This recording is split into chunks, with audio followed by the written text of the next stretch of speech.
सुता के बैठा के निहरा के लेवत रही थो का लेवत रही थसरे फोटोग्राफर फोटो खींचत रही थो यानी पानी के पोज में लेवत रही थो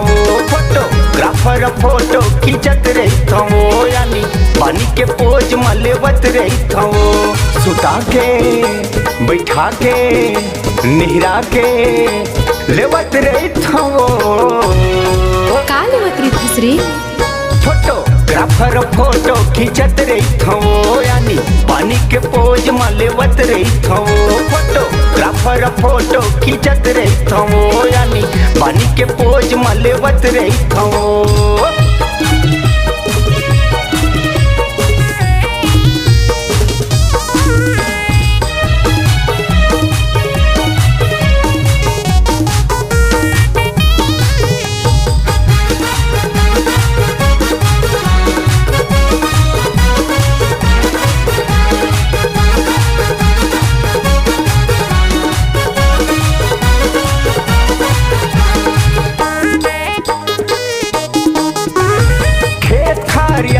सी गार्डन माँ फोटो लेथ बने बन मॉडर्न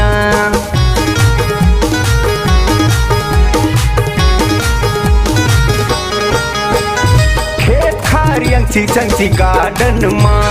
फोटो लेथ बने बन मॉडर्न मेकअप लगा के चेहरा सजा के लाइट जला के लेवत रही थो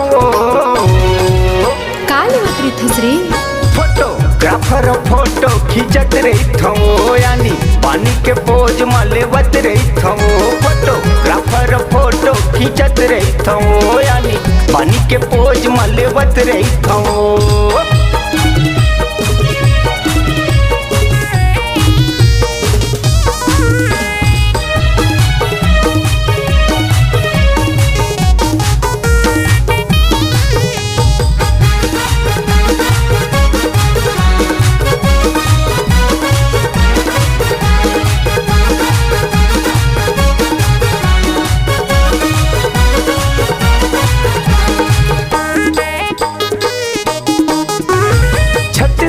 फेमस फोटोग्राफर हूँ कमर धके टूरा मैं हथा कर हूँ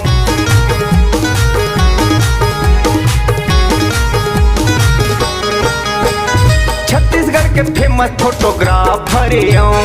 कमर धके टूरा मैं तो था कर हूँ खवा के फुटी पिया के फूल धरा के लेवत रही थो का लेवत रही थसरे फोटोग्राफर फोटो खींचत रही थो यानी पानी के पोज में लेवत रही थो फोटोग्राफर फोटो खींचत रही थो यानी पानी के पोज में लेवत रही थो सुता के बैठा के निहरा के लेवत रही थो का लेवत रही थसरे फोटोग्राफर फोटो खींचत रही थो यानी पानी के पोज में लेवत रही थो फोटोग्राफर फोटो खींचत रही थो यानी पानी के पोज में लेवत रही थो फोटोग्राफर फोटो खींचत रही थो यानी पानी के पोज में लेवत रही थो फोटोग्राफर फोटो खींचत रही थो यानी पानी के पोज में लेवत रही थो तोरो लौका